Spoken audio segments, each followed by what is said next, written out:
Hello everyone, I am a science teacher.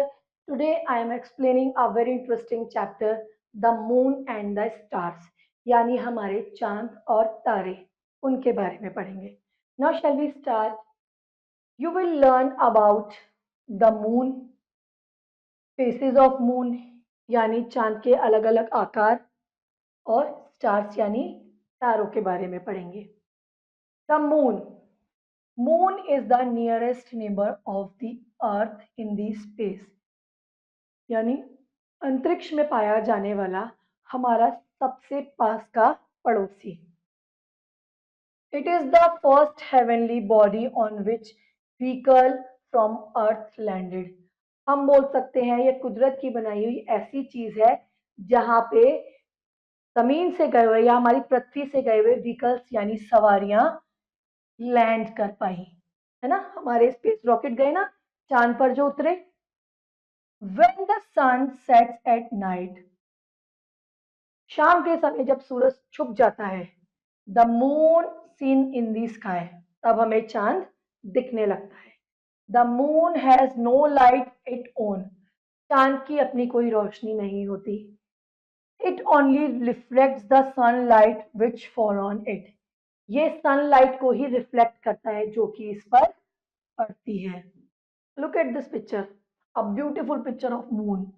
इतना सुंदर लग रहा है ना.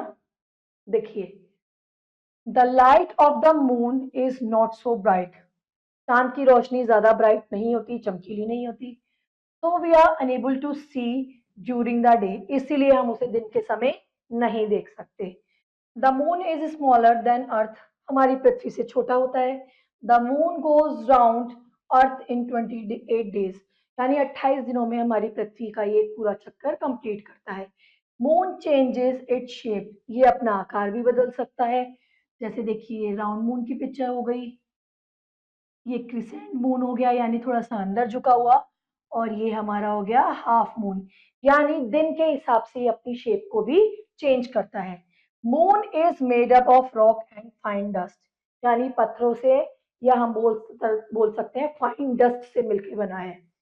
There are large round hollow on the surface of moon, हम ये भी बोल सकते हैं कि मून की सरफेस या सतह पे बड़े बड़े गड्ढे भी हैं.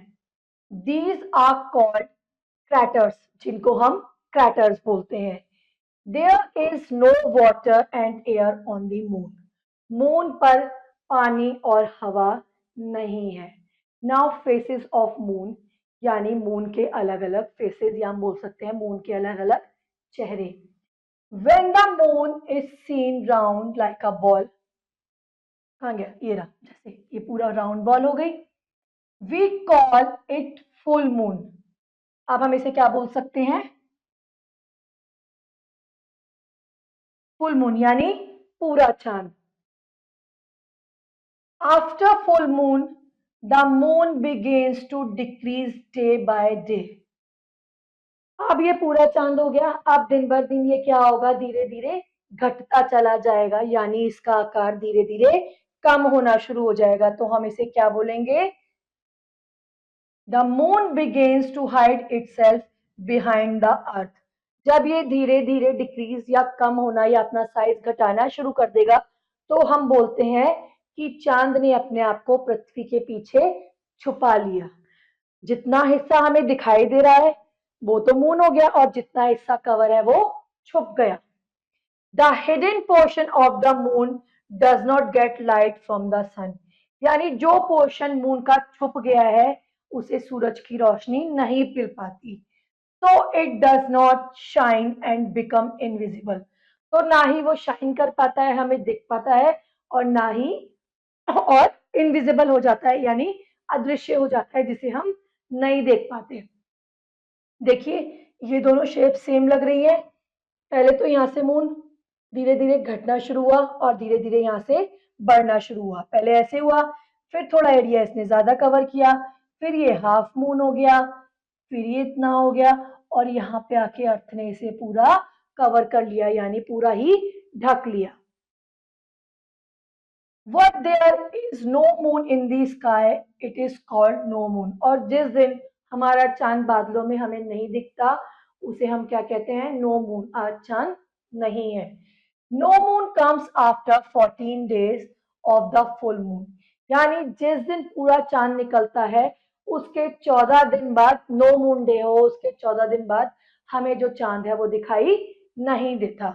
A new moon is like a thin band line, यानी बिल्कुल एक बैंड की तरह इस शेप में। थिन बैंड लाइन, जो हम हेयर बैंड लगाते हैं ना, उस शेप का बोल सकते हैं। It is seen on next day after no moon. अब ये वाला मून हमें कब दिखता है? ये वाला मून हमें तब दिखता है जब 14 दिन बाद ये बिल्कुल कवर हो जाता है। फिर उसके बाद हमें ये वाला मून धीरे धीरे दिखना शुरू होता है, क्योंकि धीरे धीरे पृथ्वी वापस अपनी जगह से हटती है और मून बाहर को आने लगता है। All these different shape of the moon are called phases of moon. यहाँ पे देखिए, ये जो हमने देखी है ना, इनको हम क्या बोलते हैं? फेजेस ऑफ मून, यानी चांद के अलग अलग चेहरे। Now moon, man always had a keen interest in knowing about the life of moon। या हम बोल सकते हैं शुरू से ही मानव को चांद के बारे में जानने का बहुत इच्छा होती है, या चांद पर जीवन संभव है या नहीं, हम लोग वहां रह सकते हैं या नहीं, उसको जानने की जिज्ञासा होती है। इन 1969 नील आर्मस्ट्रॉन्ग कौन थे? नील आर्मस्ट्रॉन्ग वो साइंटिस्ट थे जिन्होंने सबसे पहले चांद पर अपना कदम रखा था, या बोल सकते हैं चांद पर पहुंचने वाले सबसे पहले आदमी। An American astronaut stepped on the moon. He, along with Edwin Aldrin and Michael Collins, went to the moon in Apollo 2। ये इनके स्पेसशिप का नाम था। अपोलो 2 में ये कहाँ गए थे? मून पर। और ये पिक्चर है नील आर्मस्ट्रॉन्ग की, जो फर्स्ट मैन थे चांद पर कदम रखने वाले थे। नाउ राकेश शर्मा, ये किसकी पिक्चर है? Rakesh Sharma. Rakesh Sharma was the first Indian who went to space in the year of 1984। अब राकेश शर्मा कौन थे? पहले हिंदुस्तानी जो स्पेस में पहुंचे थे 1984 में। Now this is a picture of Kalpana Chawla, इनका भी नाम सबने सुना होगा। Kalpana Chawla was the Indian woman who went into the space in year 1997, यानी 1997 में स्पेस में पहुंचने वाली पहली औरत इंडिया की तरफ से, जो कौन थी? कल्पना चावला।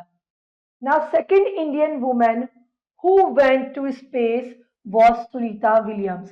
पहली तो थी कल्पना चावला, दूसरी कौन थी? Sunita Williams. She was an Indo-America astronaut who stayed for the longest period in the space। ये चांद पर पहुंचने वाली हिंदुस्तानी दूसरे नंबर की महिला थी। पहली तो थी हमारी कल्पना चावला और दूसरी हमारी सुनीता विलियम, और ये सबसे ज्यादा स्पेस में रहने वाली भी हैं। She stayed in the space for 6 months in year 2007, यानी सन 2007 में ये स्पेस या अंतरिक्ष में 6 महीने के लिए रुकी थी। Now brain booster, the person who goes to space are called astronaut, यानी चांद या अंतरिक्ष पे जाने वाले जो पर्सन्स होते हैं, जो लोग होते हैं, उन्हें हम एस्ट्रोनॉट बोलते हैं। Neil Armstrong from USA was the first man who landed on the moon। Neil Armstrong चांद पर कदम रखने वाले पहले आदमी थे। नाउ स्टार्स, यानी हमारे सुंदर सुंदर चमकीले से तारे। We see the star twinkling in the sky at night. हम रात के टाइम देखते हैं ना, बादलों में जब एकदम से साफ वेदर होता है तो तारे किस तरह से चमक रहे होते हैं? The stars are round glowing bodies, यानी गोल चमकती हुई बॉडीज है। दे आर वेरी हॉट, जो कि बहुत गर्म होती हैं। दे आर वेरी बिग, वो बहुत बड़ी भी हैं। दे डू नॉट मूव, ये एक जगह से दूसरी जगह मूव नहीं कर सकती। The stars are very very far away from us, ये हमसे बहुत बहुत ज्यादा दूर है। The light of the star reaches us in several years। अब हम बोल सकते हैं कि तारों की रोशनी हमारे पास एक ही दिन में नहीं पहुंचती। तारों की रोशनी हमारे तक पहुंचने में काफी साल लग जाते हैं, several years. So they appears to be very small. इसीलिए क्योंकि ये हमसे बहुत दूर है इसलिए ये हमें छोटे दिखाई पड़ते हैं। देखिए यहाँ पे कितनी सुंदर स्टार्स की पिक्चर है, कितने अच्छे से ब्राइटली शाइन कर रहे हैं। The light of the stars that reaches us in very dim in the daytime, the sunlight is very bright. अब जो तारों की रोशनी है हमारे पास बहुत ही कम पहुंचती है, डिम बिल्कुल हल्की सी, जैसे 0 वाट का बल्ब होता है ना, बिल्कुल वैसे। The sunlight is very bright, और सूरज की रोशनी बहुत चमकीली होती है। So there dim light is not seen in the bright light of the sun, क्योंकि ये बहुत ही डिम लाइट में जलते हैं, बहुत ही हल्के हल्के जलते हैं, तो सूरज की रोशनी में ये हमें दिखाई नहीं देती। So we do not see them during the day, इसीलिए हम इन्हें दिन में नहीं देख सकते। Brain booster, beautiful pattern made by the star in the sky are called constellations, यानी तारों के एक पैटर्न को, यानी एक ग्रुप को हम क्या बोलते हैं, कॉन्स्टिलेशंस। ठीक है। Now terms to know, moon nearest neighbour of the earth in space, अंतरिक्ष में पाया जाने वाला पृथ्वी का सबसे पास का पड़ोसी। Stars, hot and big ball of fire, यानी गर्म और जलता हुआ आग का गोला, which are very far from us, जो कि हमसे बहुत ज्यादा दूर है। Now summing up, the moon is the brightest object in the sky at night, रात में चमकने वाला, सबसे ज्यादा दिखने वाला क्या है, moon. Moon goes round the earth once in 28 day, यानी एक पूरा चक्कर लगाने में चांद को पृथ्वी के 28 दिन लगते हैं। Moon shines with the light of the sun, अब चांद किससे चमकता है, सूरज की रोशनी से। The faces of moon changes day by day, चांद का जो आकार है वो दिन बर दिन बदलता है। The stars are very big glowing hot bodies, तारे क्या है, चमकती हुई हॉट बॉडीज है, बहुत ज्यादा बड़ी। The stars are very far away from us, तारे हमसे बहुत दूर होते हैं, तो they appear very small to us, इसलिए वो हमें छोटे दिखाई पड़ते हैं। Now time to answer, tick right to the correct answer. The moon is dash than the earth smaller, चांद जो है हमारी पृथ्वी से छोटा होता है। The moon takes dash day to complete one full round around the earth, 28 days, यानी 28 दिन लगते हैं। Stars are very dash glowing body, hot यानी गर्म। Kalpana Chawla went to space in year 1997, Kalpana Chawla 1997 में स्पेस गई थी। Now question B, filling in the blanks using the word given in the box. इस बॉक्स में जो हमें वर्ड दिए हुए हैं उनकी हेल्प से हमें इन ब्लैंक्स को फिल करना है। Dash is the brightest object in the sky at night, moon, रात में चमकने वाली। There is no air dash on earth, water, यानी चांद पे हवा और पानी नहीं है। The dash are very far in the sky, star, तारे हमसे बहुत दूर होते हैं। The moon shines with the light of sun, सूरज की रोशनी से ही चमकता है।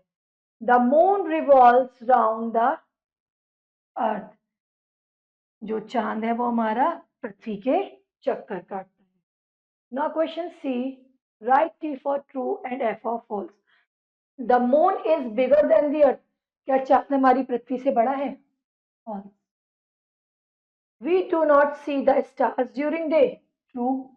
हम तारों को दिन के समय नहीं देख सकते। There is no life on moon. False. अब तो चांद पे जीवन संभव है। There are countless stars in the sky. True. आसमान में अनगिनत तारे हैं। We do not see the stars during day. क्या हम तारों को दिन के समय नहीं देख सकते? True. Now match the following. Moon क्या है? Closest neighbour of the earth यानी हमारा सबसे पास का पड़ोसी। Star, big ball of fire. Constellation, beautiful pattern made by star. New moon, faces of the moon यानी न्यू मून कौन सा है, चांद का एक चेहरा। Neil Armstrong, first man to land on the moon यानी चांद पर पहुंचने वाला सबसे पहला आदमी। Now rest of the exercise, do it yourself. See you in the next video. Till then, bye bye.